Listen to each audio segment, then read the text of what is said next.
All right, well, everybody, welcome to what I believe is going to be a new series for me. I'm still trying to figure it out. I've learned that I really miss doing interviews and stuff, which was something that I was doing a lot at the very beginning. In fact, Susan was one of my previous guests. Robert was one of my previous guests, and by the time I was going to get William in on it, I was burnt out at the time. So I'm happy that I finally was able to make amends for that.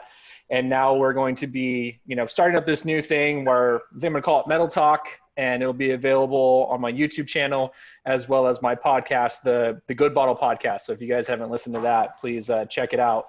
But I thought this would be a really great time to relaunch it with it being Mezcal Week. So I hope everybody has been enjoying the hell out of that over the past week. I know I have gotten to do a lot of really cool events, seen some cool tastings, listened to a couple other virtual meetings as well, and it's been super fun. And so tonight, I'm hoping won't be any different from that. It's going to be just an extension of all the good times, and with the mindset of kind of more of the business side of agave. I think it's something that when we talk about it, it's very romantic, and going down to Oaxaca or other parts of Mexico that we really fall in love going to Palenques and Viennatas, and it's really great, and the people are amazing, and definitely don't want to dismiss that, but there is a business side to this, and there's people who are producing all this amazing stuff and sending it back up to the States, and hopefully being able to build a better life for them and their family. And so today I actually have 3 guests. So it's going to be a little bit of juggling, and I hope you guys bear with me. But it's different aspects of the business. So we have Ricardo Pico here, who is from Clande Sotol. And then we have William Scanlan, who is from Metl Imports. And then we have Robert Horton, who is from JVS Imports. So basically what we're looking at is a supplier role, an importation role, and then a distribution role in the state of California. So I'm really excited to get their different perspectives on things. And then hopefully, if you guys have questions throughout this process, feel free to either type them into the chat or do your little hand raise. I don't want you guys to feel like children or anything. So, we're all adults here, but if you have questions, just feel free to chime in. So with that said, what I was thinking is we're gonna let these guys introduce themselves. So Ricardo, why don't we start with you? Just give yourself a little introduction and who you are and how you got into this. Okay. First and foremost, thanks for having me, Drew, Robert, William. Pleasure to sharing the screen with you. My name is Ricardo Pico. I was born and raised here in Chihuahua. My background is a little more on economics and public policy. And I got involved in this mainly because I like to drink. So I started a brewery back in the days, a small craft brewery in Chihuahua. Later on, started working for a Sotol company, where I started to learn a little bit more about Sotol. Then I co-founded Sotol Clande. And currently I'm working in a new project. We're about to launch a new brand called Sotoleros, which is going to reflect a little bit of the spirits from northern Mexico, more specifically Chihuahua, but probably we're going to explore a little bit more on the DO, Coahuila, Durango, extend a little bit further on Sotol. Very cool. Very cool. Breaking news already on Metl Talk here with everybody. Love that, man, and really excited to see that project. William, why don't you give yourself a little introduction and just a little bit of background? Jeez. Well, I know most of y'all, so this is kind of weird, but it's for the audience that'll listen to this after. So yeah, think about it that way. But yeah, William Scanlan of Metl Premium Imports. My background, started traveling to Mexico as a child. I think my first trip was at 4 years old, and fell in love with Mexico. Fast forward to 2006, when I moved to Oaxaca. To open up a mailboxes, etc., or UPS store as we know them in the US these days, and fell in love with mezcal. And you know, that kind of went on for several years, and finally had an opportunity to sell that business and start exploring, start my own brand. And the more and more I got into it, I realized that having my own brand wasn't going to really cover what I wanted to accomplish. And so started an import company and get to work with great people like Ricardo and their multiple brands. Very cool. Yeah. And then, Robert, how about you, man? Can you give yourself a little introduction and brief background? Yeah, my name's Robert. I'm the sales manager for a distributing company that does William's portfolio and Ricardo's. And really just, I guess I'm in charge of all of the Mexican spirits, wines, etc. we bring in, and then I play another role in our Scotch whiskey as well. I came from the enthusiast side where I was a huge whiskey enthusiast, over 1,000 bottle collection. And when the opportunity came 7, 8 years ago to work in the industry, I tried it out and it worked out. That's really about it. Very cool. So basically, as we go through this, you know, I'll prompt the question and then I'll ask each of you guys to respond. I'll try to mix up the order a little bit, you know, that way it doesn't feel too repetitive. But of course, there'll be probably a little bit of repetition. So with that being said, now I think, like William, as you pointed out, most of the people that are on this call right now are pretty familiar with your guys' work and are obviously big supporters. But one thing, you know, if we eventually have people listening at home and after this, is that, you know, all of you guys are working with, you know, hand sell products and things that require the story to be told, and truth be told, are just very, very difficult to kind of work with at times. As you know, myself, I have to sell a lot of these things. So with that being the case, you know, what do you take as your driving motivation in order to work with these products? And William, I'm going to start with you, because these are not the easiest things to sell, but you continue to plug away and continue to try to bring cool things to the States. Yeah, you know, thank you, Drew. You know, I think for me, the motivation is, you know, from the get-go, was really trying to build the best Mexican, well, originally mezcal portfolio, and now agave distillates and sotol and charanda portfolio, right? Oh, sorry. I don't know how to mute the text and not mute y'all. So pardon me for this. It's okay, just be less popular. Yeah, no. People need to understand I'm on a Zoom call. But yeah, you know, it really is about bringing in just exceptional products and working with amazing people, you know, and telling their stories. I mean, you know, oftentimes people for interviews want to talk about me, and I'm like, dude, I'm just the vehicle. You know, there are people like Pico and the Sanchez, Rey Campero, and Graciela Real Minero, and, you know, the Partidas, etc., that, you know, their story's so much more interesting than mine. Their products speak for themselves, and really for me, it's really about education on agave distillates, and now, you know, obviously sotol and charanda, and just ultimately building the best portfolio that's the most representative of Mexican spirits. Awesome.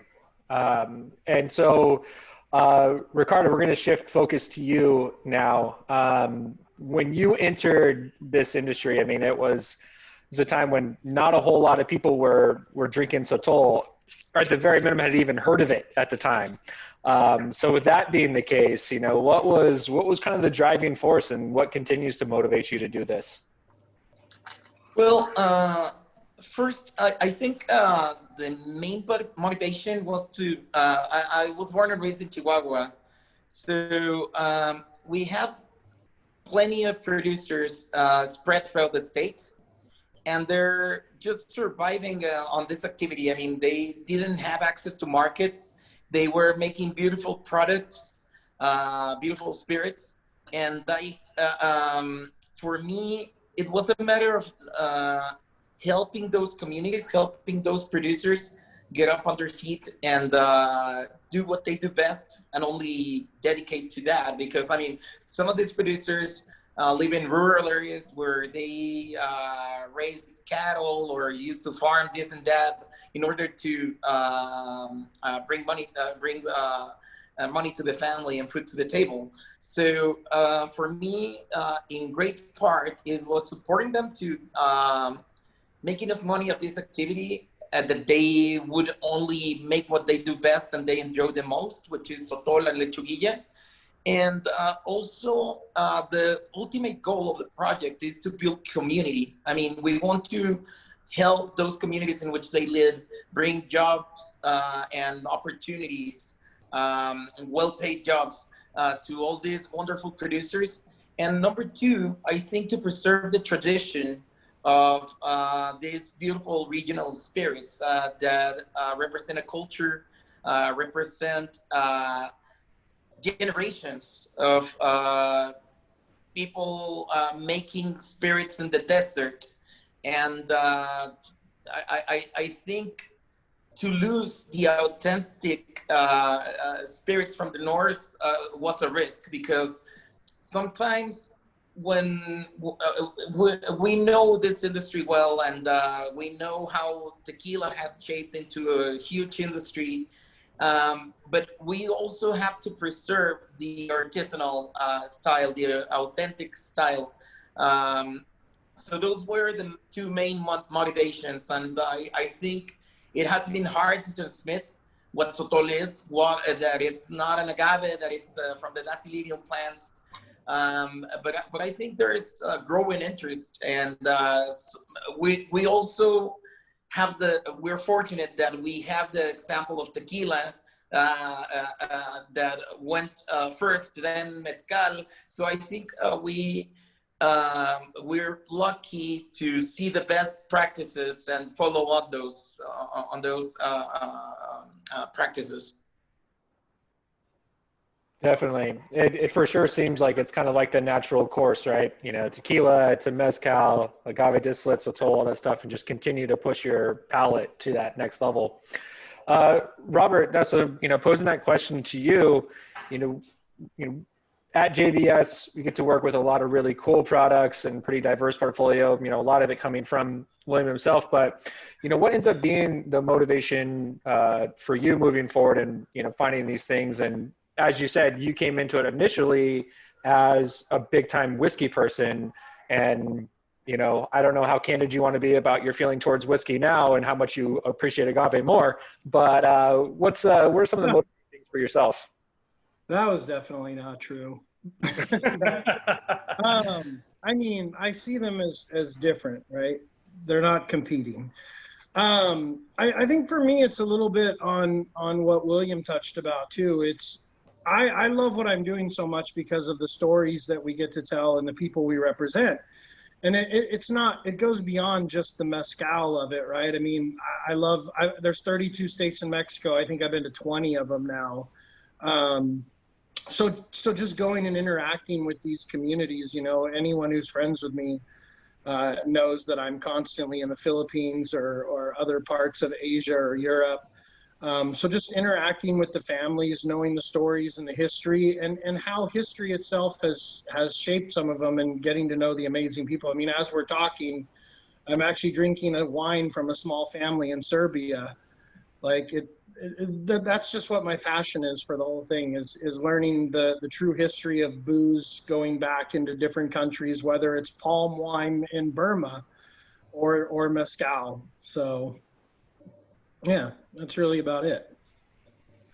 Yeah, I think the driving motivation kind of seems clear from all you guys. It's really about building up, you know, these families and, you know, preserving these traditions. And I think all three of you have reached a level where, you know, you have really good reputations. People want to work with you, and you've all have achieved different levels of success in how you want to do it. But again, at the end of the day, like, you can't help everybody as much as you want to, take every single mezcal or take every single sotol or, charanda, aguardiente, like whatever the case may be.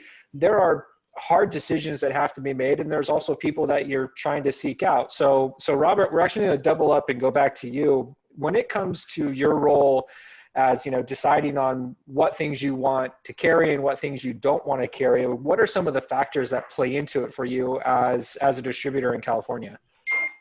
I mean, it's kind of a complicated question because there's so many things that play a role. I mean, every now and again, a product in history is so great, but the price point makes it really difficult. And that's not necessarily the fault of the producer. I mean, if you ever have lived near a Ferrari dealership, they make great cars, but they go out of business in 6 months. So there's not always a market sometimes for some of the higher end, really cool stuff you find. And that's difficult telling people no for that. Sometimes it's easy to say no to things when you don't feel like the ethics are there. And sometimes you stumble across new categories where the ethics are amazing, the people are amazing, and you really want to be the one to take the chance and show it. And I think, we're not that far removed from those days of mezcal, but in Mexican spirits, in our own portfolio, having things like Huerte, right, which is distilled pulque from Tlaxcala. Like stuff like that is extremely difficult to sell, but it's very rewarding, right? It has a great story, great people behind it. And a cool label. And a very cool label, yeah, definitely. And that one actually has a good price point. But yeah, man, and you learn from it. In the beginning, anything that had a good feel-good heart story, I wanted to take it, and I talked everyone into taking it. And there's been a few that I realized just weren't a good fit for us. But generally, the first thing I like to know when we're looking at bringing new stuff in is what is the story, who's behind it, what's the history, and let me talk to those people. And then generally, I like to go and meet them no matter where they are in the world. So, does that answer your question? Yeah, no, that was great. And, and I realize that there are a ton of factors that are going to play into, all of your guys' decisions when it comes to this question, and probably a couple other questions as we move forward. So, I think that there's a pretty healthy group of enthusiasts here. I recognize some names and some people, and, don't feel like you're talking to the wrong crowd. I mean, it's Monday night. We're talking, Mexican spirits. So I think people are into it. So don't worry about that. Shifting focus to Ricardo, you've had Clande for a couple of years, and even in the time that I've been able to work with it, you've had quite a few different producers, and a couple new ones have emerged over that time as well. And then also, as you said, you're also starting a new brand as well. So when it comes to you finding these producers, like, what are the things that you're looking for, and what's the main reason to start working with different producers? Well, first thing is there's not a lot of authentic producers currently in Chihuahua, so it's a very small industry. So some of the authentic producers are spread throughout the state, and Sotol is a very small industry in the sense that some of the producers, let's say for instance Lupe Lopez, that works close to the border with Sonora, sometimes produces batches that are 38, 60 liters. And it's very, very small batches. So even if we wanted to supply the whole world with their Sotol, I would need maybe to work with 10 producers. We're currently at 10 producers right now. But that's one of the things. I mean, I'd rather work with more people, help more producers, instead of scaling them up and polluting a little bit of what they're doing. So that's one of the reasons. I'd rather spread those profits with more producers that keep that stick to the quality of what they're making. And also, I think scaling up with small producers gives the wrong incentives. I think a path that would take us to plant depredation. I mean, we would finish the raw materials or would give incentives to use maybe sotols that are not ready to harvest, or agaves that are rare, and we want to grow at the rhythm where we don't have an environmental impact. I mean, so, which would be, we want to be prepared to have enough plants being cultivated for a near future when we have we produce let's say we would leave more plants than what we're using. So it works itself out in a very cool way, because some of the producers are very nice, are a community in that sense. If I go to Chinipas, for instance, which is in the low Sierra of Chihuahua, and I'm looking for batches, maybe one of the producers, Romel Garcia, will tell me, "Oh, Pepe Frias has a batch. It's very good. Do you want to try it and see if you want to work with him?" So by that, they are very aware that they don't produce enough, so they recommend each other, and fortunately, I've been introduced to them. And we've been growing and expanding that network, which, I mean, the whole purpose is that, I mean, trickle down and bring money to those communities, keep these producers eager to and confident that they have a future by keeping the production of these spirits. So that's one of the things.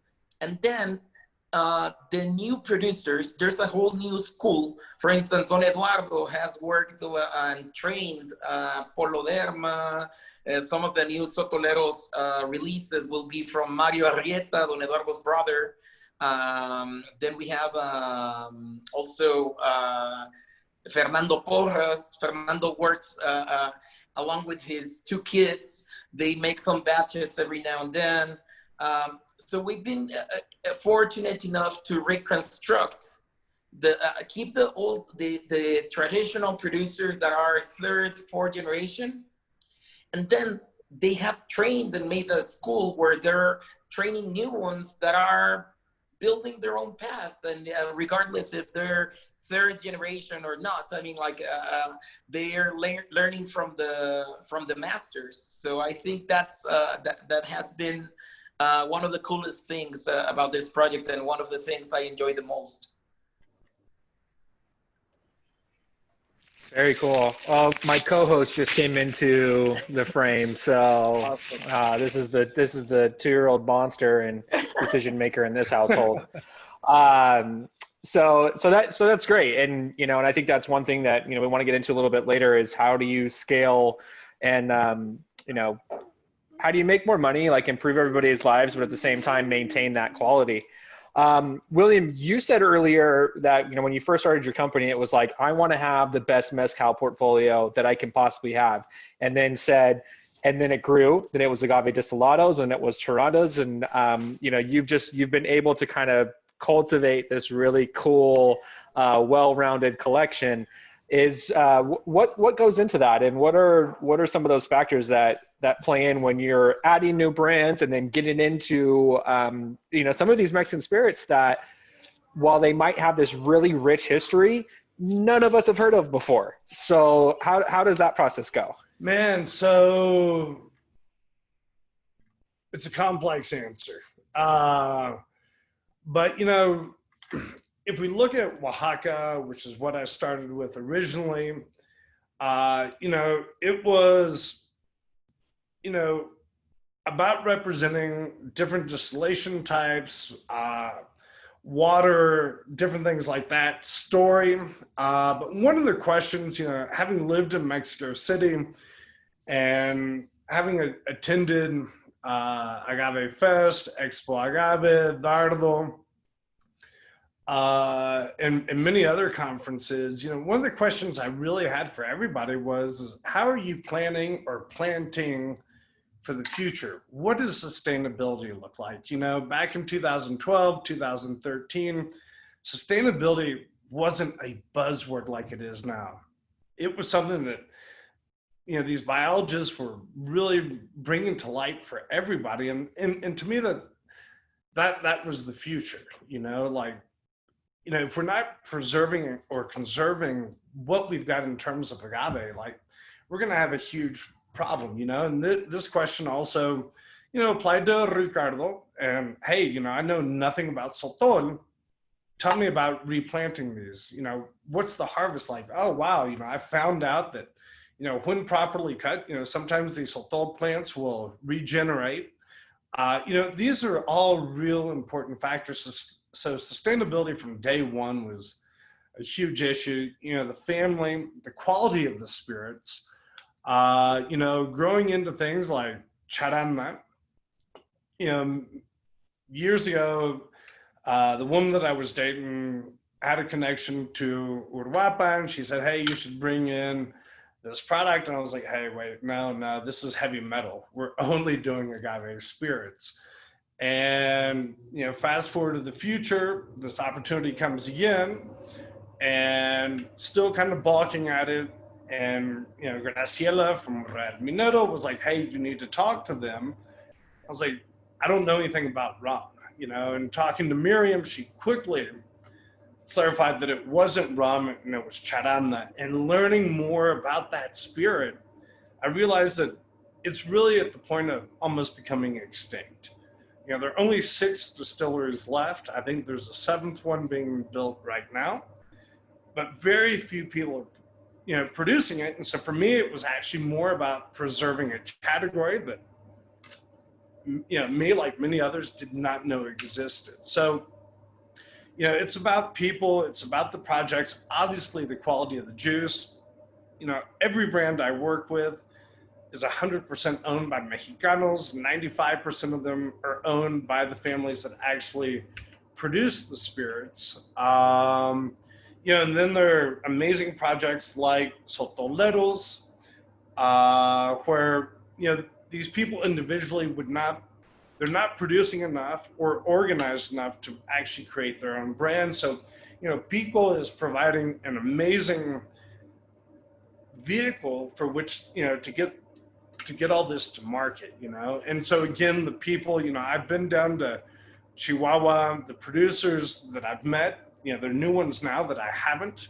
They're great people, but Pico and I have become such good friends that sometimes we're like brothers, I mean, we argue, we have disagreements, we get drunk, we have a great time. And at the end of the day, we still see eye to eye. My older brother. Well, somebody's got to educate you people. That's funny. It's like, arguing, getting drunk, and then getting along the next day. That sounds very familiar. I don't know why, but I feel like I've witnessed that multiple times. So, I think those are all really great. And, I think that a lot of people go through different agave journeys and stuff like that. And I know for myself, especially coming into the portfolio that I came into, it was, a big emphasis on, being Mexicano owned and things like that. And of course, Ricardo always being the exception there. And then as time went on, William, as you pointed out, like you start to realize, like, some of these families, they don't have the capacity to start their own brands. They don't really have any interest in it, but they do want to produce this really beautiful spirit, and they want to be, compensated appropriately for that. And, as all three of you know, this is a very complicated thing to take this product and, get it out of Mexico and into the US. So with that being said, has there been any mistakes that you guys have made that you look back on now, you're like, wow, please don't do what I did, that you can share with the group, that you've learned from, to potentially, miss it on that? So William, we're going to stick with you and say, like, what were some of the mistakes and what are some of the difficulties that may not be an issue for other countries, but it is when you are dealing with I Mexico. wouldn't say that there are necessarily issues with dealing with Mexico, but early on when I was trying to get this project going, once I shifted from having my own brand and had already spoken to the Sanchez and Graciela, El Minero, and still trying to convince Mezcaloteca to come on board, was trying to figure out the licensing. Competition is not going to tell you exactly what you need to do. And I had, invested a lot of time and money in lawyers who also didn't seem to really know what they were doing. But thankfully, the families that I started with were very patient with me and held on for about 1.5 years, maybe 2 years before we were able to import. So, I got the wrong licenses multiple times. So that was definitely one of the biggest mistakes. And probably the biggest challenge up until now, COVID, right? How do we coexist in this thing? And, Susan had mentioned earlier, and I think you did too, this whole Zoom thing, like I probably haven't been doing it as much as I should have. But, all in all, I'm very lucky in that, the people that I work with, I'm not just the importer, they're my friends. These amazing friendships have developed out of this. And, I think that that's also helped us get through the COVID situation, and that, I haven't been able to purchase like, we did last year or the year before. And, it's that relationship and understanding of the current situation that's allowed us to kind of navigate these uncharted waters, And, or go on, Drew. No, I didn't know if that was the end cap there. Yeah, no, we'll leave it at that, because me, I can ramble. I do know that. Yes, very, very true. Robert, I know you touched on it a little bit earlier with, kind of falling in love with some of the stories and wanting to take on every single product. But, what are some of the mistakes that you made, in your current role, and what you try to avoid now? I made a huge one today. I'm trying to, you're just always learning, like William said, when he talked about the licensing. I'm trying to get some samples from Oaxaca today, and they're frozen in customs, and I'm not going to be able to get them because I forgot to get the TTB waiver letter. So there you go. I learned something today. And it's $300 worth of shipping and samples that are just going to rot. So anyway, I think some of it goes back to the first question you asked, where, a lot of it has to do with different things that we've said yes and no to. I'll tell you, if I opened up and said on this call all the mezcal brands that I have turned down in the last 2 years, a lot of you would be unbelievably shocked, because a lot of them are really good brands that all of you know, who are all looking for new distributors. So I've made some mistakes there in banking on working with certain people and didn't want conflict, and I've guessed right on that at times, and I've guessed wrong on that at times, just trying to feel people out. So very human aspect is what I bring to the way that I manage this, which causes me to not always make the best business decision, because I'm basing it more on the human aspect of interaction with all these guys. So, and I've hired some questionable people, especially in the Sacramento area. Absolutely true about that. I mean, it is, as our boss will put it, it is a wasteland in Sacramento. So it's very, very tough to find good people here. Ricardo, so what are some of the mistakes that you've made in your position? Well, I think you want to get William upset, man. No, I mean, from the beginning, being new to this industry as a producer or as a collector, let's say, of or representative of all these producers, it's a huge responsibility. I mean, like if I mess up, then every 10 producers suffer, right? Or 10 producers won't be able to move their products, or I won't be able to buy more from them. So it's a lot of responsibility. I think we've made many mistakes, but I think that's part of the learning process. If we don't make mistakes, we don't learn. And I think little by little we've become a little more professional in that sense. I mean, like every now and then, let's say, I don't know, we messed up on a label, or we messed up on, or maybe I don't know, without a label. Yeah, let's talk about Pico's labels for the next month. And but the thing is also it's not only that we're new, but also the team is new to this, and every now and then they're new at doing this, and I can't be there all the time also, or I didn't even mess up myself. So it's a lot of variables. But I think, I mean, in the sense also of forecasting, I mean, William wants to kill me every time because I won't be able to meet timelines. But we also rely on what was the biggest state in Mexico? So, for instance, to go and collect a batch from Chinipas will take me 9 hours and a half. So I'm the closest city to Chinipas, it's actually in Sonora, it's not Navojoa. So we deal with a lot of those issues where we're working in very remote places. And I mean, I mess up, sometimes producers mess up.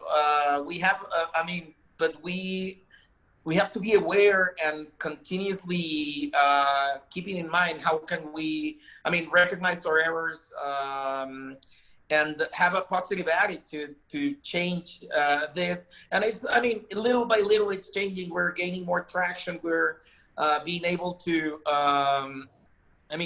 William mentioned a very interesting word, navigate. And that's, for instance, with Bienvenido, we were always concerned that, hey, he needs money for his workers. I used to be selling a bottle here and there and to send him money, and we would always be chasing our tails. And I think, fortunately, with this new project, Sotoleros, we've been able to make more. I partnered with Juan Ramos, wonderful person from here, from Chihuahua as well, that it's very related to cattle and Sotol plants. He has a ranch with a lot of plants on it, and he has this awareness of what we need to grow. And I think also the team that's involved is what has allowed us to grow continuously. We've been bringing more successful and willing people into the team. And I think, I think everything comes in circle in the sense that we're a big family. And starting from the importer, William, down to the 10 producers I work with, Don Eduardo Rita, who's one of our partners as well on the projects. And we've been growing together. And you look back through the time and you're like, remember when I didn't have money enough to pay you for 20 liters and I had to take 10? And right now we're buying complete batches. We are being able to flow a little bit more in the sense where there are not as many constraints as we used to have, and that makes it easier to deal with those mistakes or prevent them. And just to interject here, Pico talked about my frustrations, and obviously these come from the top down, in which you guys are out selling product and then we're not able to have it and that kind of thing. The good news is that with Ricardo's new project, I believe he was telling me you've got 3,000 liters ready to go. 3,500 and counting. Yeah, so like we're gonna actually have It's going to flood the market. constant supply and not just importing a couple times a year, which is super exciting. You know, for me, you know, this project is also about helping these producers, and when I'm not able to buy, it's frustrating. You know, I get bothered. You know, my project is just as much about education as supporting these producers, you know, and in goodwill. And so by having this much product, we're going to be able to do this, you know, which has also been very frustrating during the COVID because, you know, well, Pico hadn't had product, and then I haven't been able to buy as much from other people, and I feel like I'm failing them, even though this is completely out of my control, but yet I have to remain solvent, because if heavy metal doesn't make it out of this, what happens? Right. Does the portfolio break up and go in different places? You know, and so anyway, going back to Pico's, you know, Sotolero's project, we're super stoked. We're in the final phases of getting it here. You know, we've got TTB approval, or COLA approval, and, you know, we're just waiting on the labels to get printed for the most part. Well, that's actually a really great segue. We actually had a question come in from Josh a little bit earlier in the chat, and he was curious about what the effects of COVID have been on you guys, and then what are some of the things that you're doing. So, William, since you're already kind of in that mindset, how has it been over the past? Drew, you just cut out. I don't know if you cut out for others. I didn't hear anything either. I'm sorry. I was getting a phone call from a guy who calls me 17 times a day. So Robert's on the Zoom call. What's that? I said Robert's on this. Yeah, that's the other 17. But so what I'm asking is what are some of the things that you've dealt with and that you've had to kind of pivot and transition, and what has the last 6 months been for heavy metal? No, it's been brutal. You know, I've had to cancel orders. You know, obviously that doesn't feel good. You know, in the case of, say, Real Minero, they stopped producing for several months. They've just fired up again. You know, I had other brands in the pipeline that, you know, I've had to say, hey, here's the deposit. This is the best I can do right now. Please hang tight. You know, some have been a little more understanding than others, but it's been a challenge. You know, while trying to move forward, you know, some people are like, well, Pico's got another project. Why are you moving forward with that? And I'm like, well, it's kind of a swap. We're not trying to launch. Yes, it is a new brand, but it's producers people are already familiar with, you know, and the price point, you know, also makes a difference. You know, where, you know, Sotolero's, the pricing is going to be similar to what Clande was. You know, some of these other brands that I was looking at, you know, are much more expensive, and to try to launch a, you know, $160 bottle on the shelf, bottle of mezcal right now, I think Robert would tell me get lost, you know, if I came to him with a new brand right now, and many other distributors, you know, as much as they would want it right now is just not the time. So speaking of that, Robert, what has it been like, you know, on the distribution side? I mean, obviously I have my own personal experience, but, you know, for everybody listening, what have been the things that you've done to, you know, compensate? Because, you know, we've lost this entire on-premise, which was a huge part of, you know, kind of what we do in terms of, you know, hand selling and stuff like that, to now where we're having to work with bottle shops almost exclusively, and bars are starting to come back, but for the most part, we're still kind of in that position. So from the distribution side, what are the effects been, and what are some of the pivoting that you've done? Well, you're sitting in some of the pivoting, right? I mean, some of the silver lining from this is we're utilizing some approaches that we probably should have been doing already. So we've learned some from that. We've learned to be a little bit more intimate with the consumer versus just the people buying directly from us, bars, restaurants, etc. So that's been positive, right? Doing stuff like this, doing tastings, interacting more with the consumers directly and letting them get to be a part and seeing, you know, photos from our actual travels, whether it's Mexico or Wales or Scotland or wherever. So that's been good. That's been the positive. Like William said, we've you know, I'm very competitive. You know, William can tell you as somebody who sells to me, I'm very competitive. I pride myself that usually in America, we are #1 in every single Mexican product that we carry, whether it's wine or whatever. And, you know, it's been heartbreaking to cut back on purchase orders, to flat out not do purchase orders, to even people who in some cases, and not just in Mexico, but in parts of Eastern Europe and places where families are still in poverty.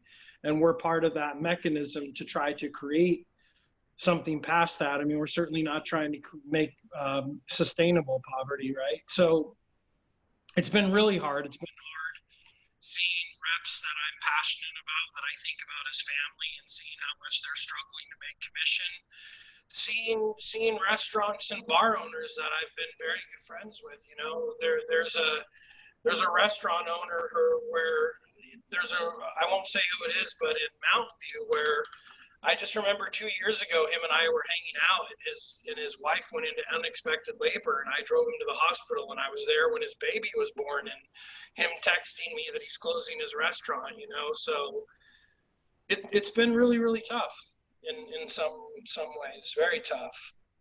So, yeah, you know, and I think what Robert's touching on, you know, is very important. You know, you know, the producers are obviously being affected.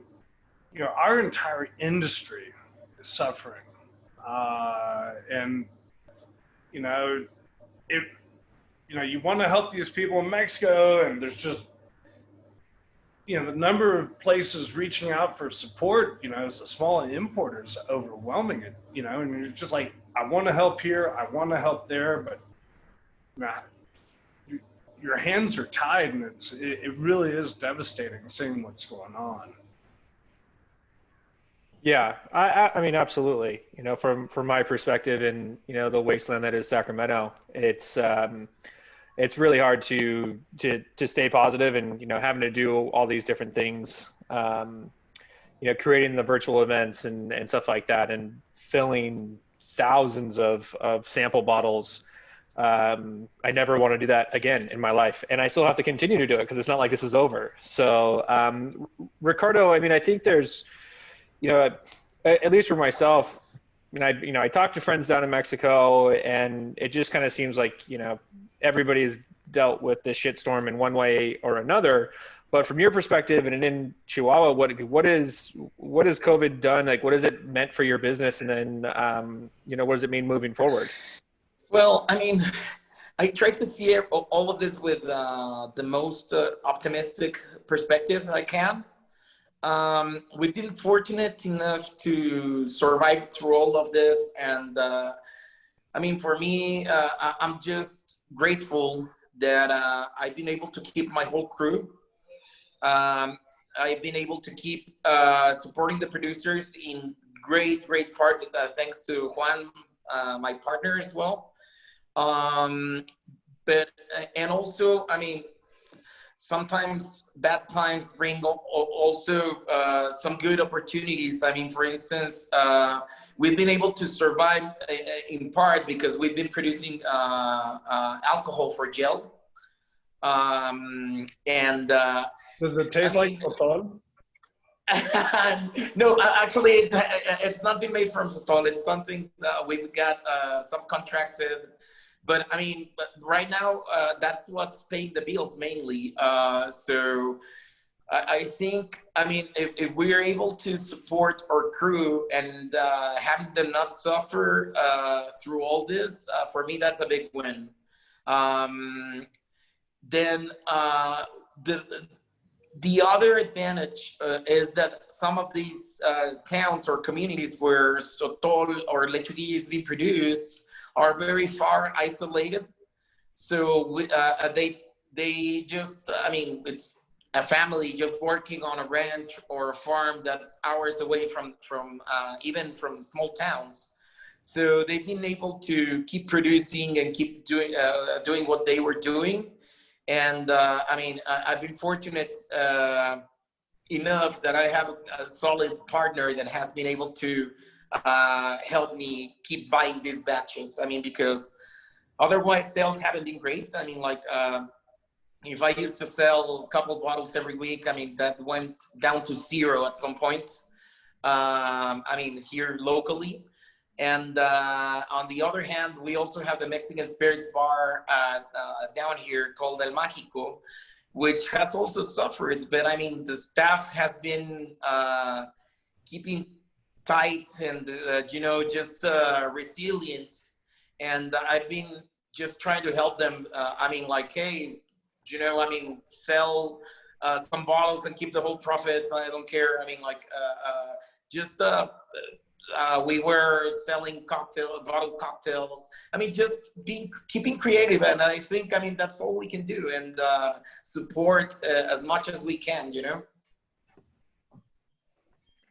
Absolutely. You know, yeah, it's just been about flexibility and trying to help when you can, but also at the end of the day, making sure that we are still here at the end of the day to, you know, continue to move the projects forward that we're all very passionate about.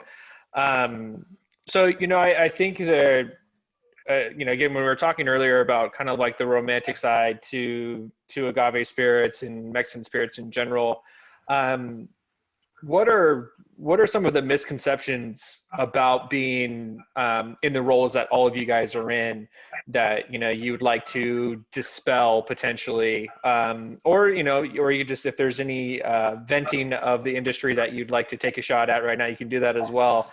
But I mean, is there anything that pops to mind? I'm gonna start with Robert because he just got a big smile on his face. Robert, is there anything that you would like to dispel about being a distributor of such fine spirits?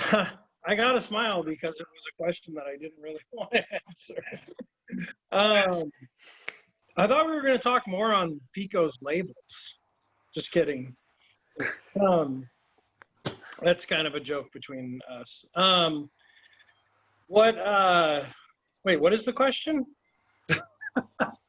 So I'm just trying to eliminate, like, a lot of the inspiration behind this talk was just talking about the business of agave in general. And, you know, and there's just, you know, ultimately this is a business. And I feel like, at least for myself, maybe I'll give you guys a little bit of perspective on why I wanted to have this conversation, is that, you know, on our trips to Mexico, the things that we get to do and the people that we get to spend time with, it's very easy to fall in love with the entire situation and kind of be like, I want this to stay small. I want this to be my little thing. I want this to be the band that never hits it big because this is my thing. Like, I have this unfair ownership over it. But at the end of the day, this is a business, and we've been able to, you know, see our friends improve their daily life in the situation.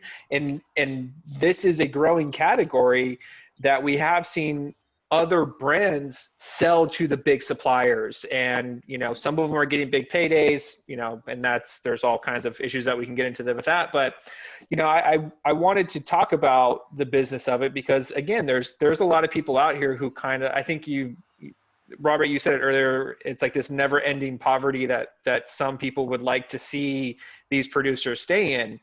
And I just wanted to illuminate more of like the business side of it, and some of like, no, let's get rid of those misconceptions. Like these are entrepreneurs. These are people who are trying to make more money or trying to continue to build and stuff like that. So I don't know if there's anything that you could speak to it at that point.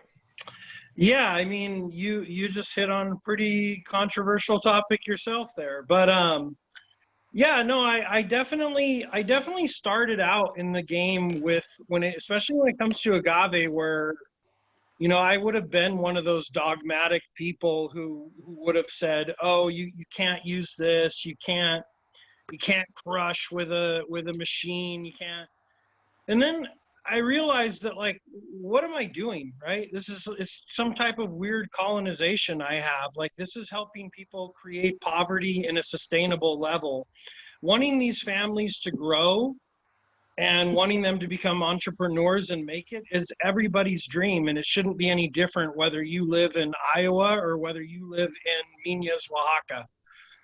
And so, so yeah, I think what you said is very true. You know, last time I was in Oaxaca, I hung out with Armando. In case anybody doesn't know who he is, he's the gentleman whose family who makes Illegal, and it's great seeing where he's come from. You know, he comes from an environment where he's actually been ripped off by an importer before, and to see how much, you know, they're doing 250,000 liters a year with Illegal and see what that's done for him and his community is great.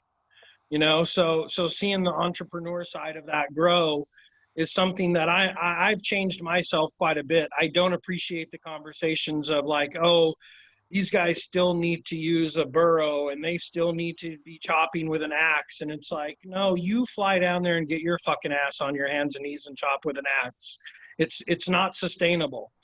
So them going through like an industrial revolution with this, I'll say is been great. I mean, it's cool. I think one of the challenging things is getting people to see that point of view as you see some families who adapt like that, like how Riel Monero went to a chipper. They do some batches the old way, but sorry guys, I was getting a phone call too. And just some of the difficulties has been just like I said, just telling the stories to these people and trying to get people to understand why you want to be a part of it, why it's infectious.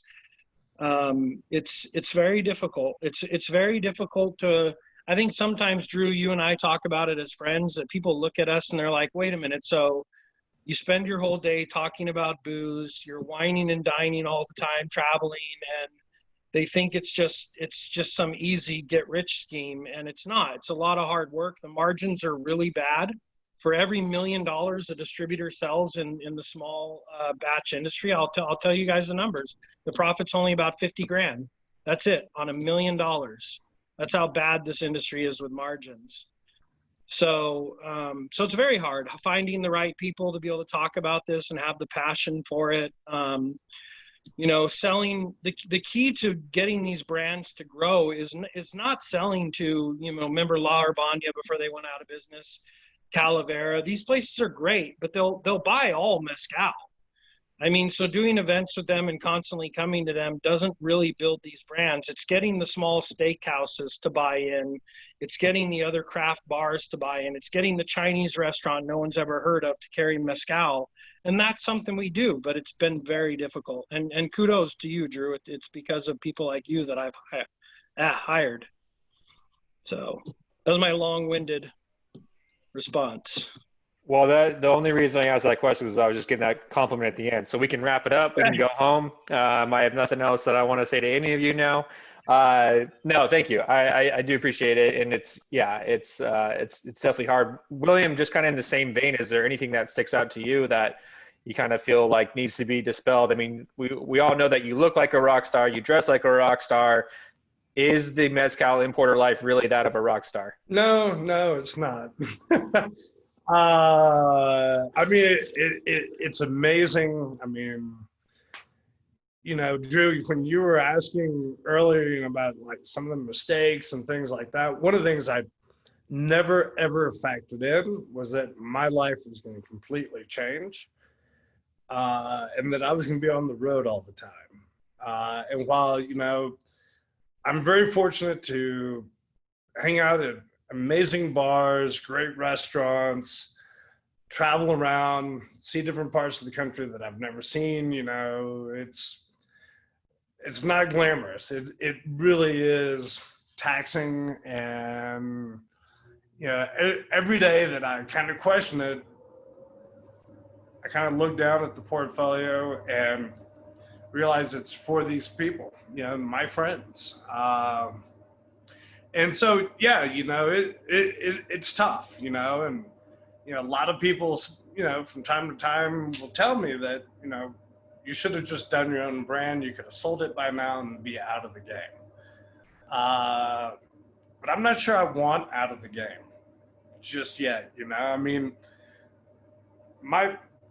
there is no real exit strategy as an importer. I think that eventually, maybe brands will get acquired and move on. I hope it doesn't happen, but I don't think anybody's going to say, hey, we'd like to buy your import company and pick up all the brands. This really is a passion project, and just about making a little bit of a difference. Hey, all right, Ricardo. So now on to you, my friend. Is it as glamorous as you make it seem online, or are there some skeletons in that closet down there? Well, man, it's tough. It's tough. I mean, the business of agave or the business of Sotol, and I mean that's part of the thing. Also, I don't. I'm probably terrible at doing business, but mainly because I just want to help. I mean, I don't really. I mean, everyone has to make a living and whatnot, but for me, my real goal is to benefit these producers and see them, being successful producers, that they have they can improve their quality of living. They can send their kids to better schools, that they don't, that they're, I just want to see them successful, right?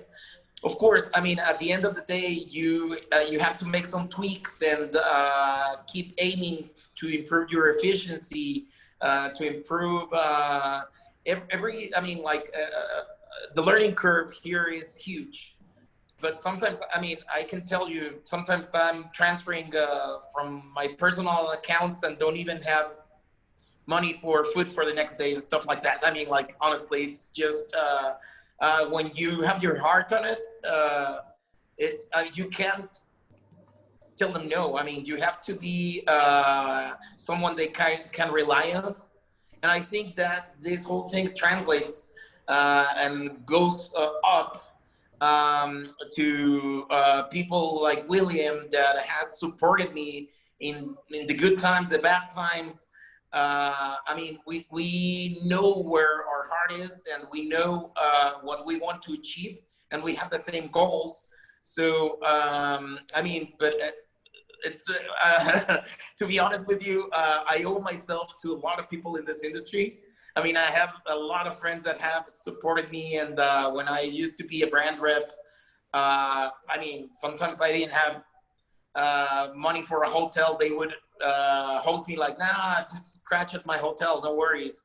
Or, I mean, to be honest, right now, I can't even afford my own product at a bar in the US. I mean, it's just, I just order a beer and that's it. Because, I mean, it's not a huge business. I mean, it's just, we're just trying to get things rolling here to improve the conditions of life of people. And I mean, that goes a little bit on my background. I mean, like I studied economics and public policy because I wanted to change the lives of people. And I learned that it can't be made through government because, I mean, it's there's corruption, there's so many things wrong with politics that in a private business, if you do things right, I think you have you can change a lot of lives as well. So, but I mean, yeah, it's not as classy as it looks. But we're fortunate enough also to live in the industry of hospitality, because I mean, chefs, bartenders, waiters, all these it is also a family. So I mean, I'll bring some sotol, we'll share it. They'll be like, don't worry about the tacos. Don't worry about. I mean, I think this is a key moment. I mean, like COVID has changed our lives, but also we need to keep focused that this epidemic can, if we are willing to change and we're willing to make the best of it, can change our lives for the good.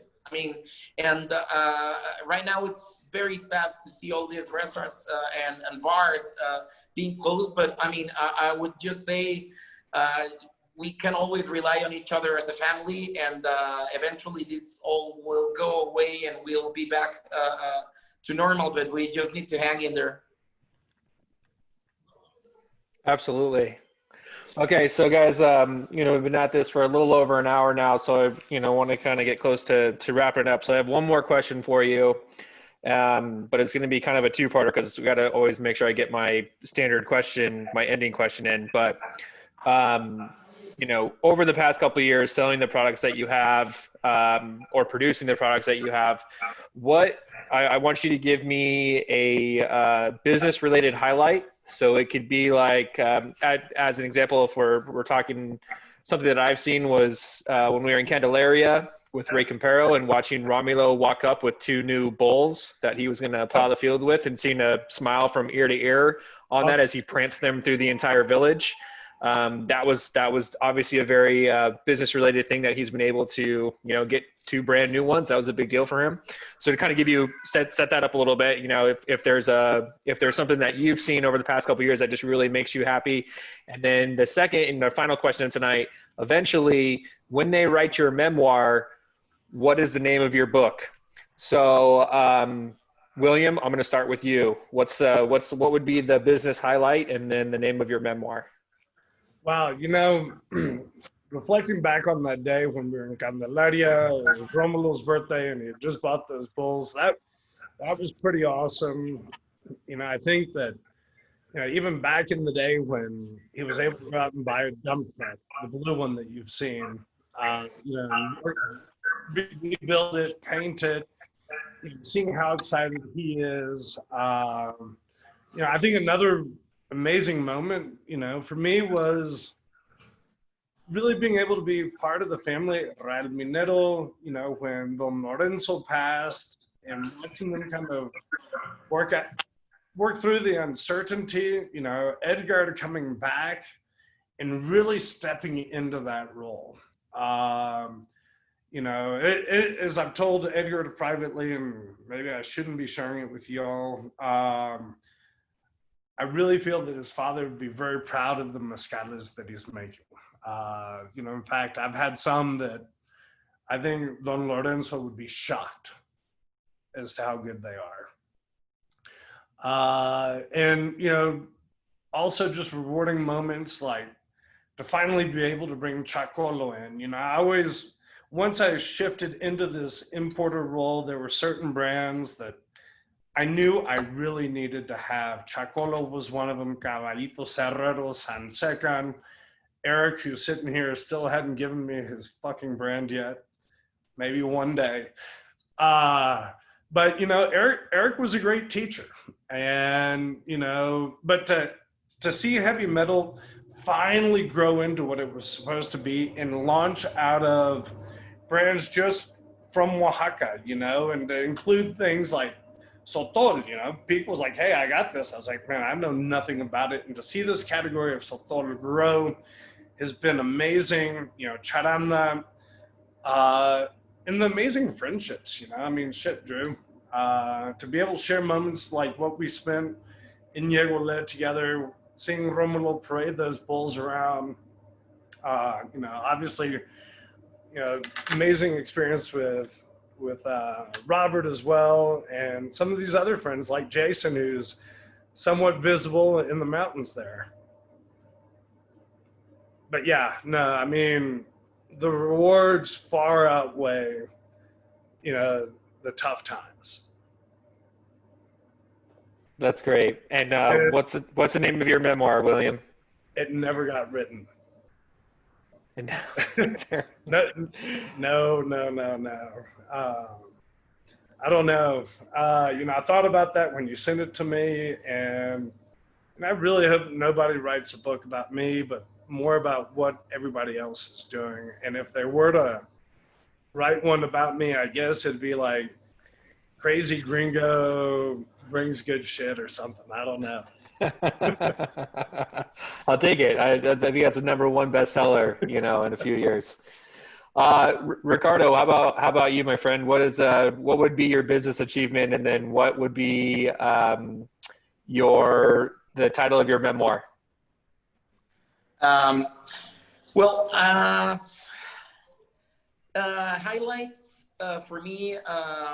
I think every single time that someone that I respect or admire tells me, hey, I love the Sotol from Don Eduardo, or I love the Sotol from Bienvenido. I mean, for me, it means the world. I mean, for whoever carries it or whoever tells me, hey, that's my favorite spirit. And I try to collect all these comments and bring them down to the producers, and just love to see their faces when they just can't dimension how far they're traveling, and how far their names are being recognized, and credit is given to the quality of the spirits they're making. For me, that's a big one. And I would say the other one is that this path has allowed me to spend time and sit right next to my mentors, which I have. I mean, William's one of my mentors, Tomás Estes, Ivan Saldaña, all these different brilliant minds that are making me grow as a person, and enabling me to be more successful at helping all these producers in their communities. So for me, that's the biggest joy. And I think also, for instance, seeing the future generations. I mean, the sons of the producers just being excited and hanging around the Vinata, and I don't know. I mean, for me, I think we're building history, and I mean, we joke that sometime at some point, Don Eduardo's grandkid, Chicharo, will be, I don't know, driving his sports car, just like, these old parts, they don't know what they're doing there, But I think, I don't know, I'm really lucky to have a great crew, a great team, great mentors. For me, those are the highlights. And for the memoir, I don't know, I would say maybe I would love to write my perspective or my view on the story of Mexican Northern spirits and their producers. I mean, that would be for me one of the most fulfilling projects. And I just be Norton. Go ahead, William. Yeah, no. I really do think that Pico's memoir probably should be El Sotolero. what he has done for this category, I mean, there isn't a bigger champion out there, and I really think that while he's not a producer, I think the title should be El Sotolero. Well, there you go. No, that's really great, and I wholeheartedly agree with that as well. One of my favorite things to see, like, even though I can't stand most agave groups on Facebook now, but when people do ask questions like who knows about Sotol, Ricardo is always the one that gets mentioned, and it's kind of funny to see how many people will tag him in different posts, and then it's probably like the most innocuous questions, but it's always cool to see, and I do appreciate that. So, all right, Robert. So, what would be your business highlight, and what's the name of your memoir? Let me take myself off mute here. I mean, I think the highlights are really the fellowship that have come from this, right? Like I've just met some incredible people, you know.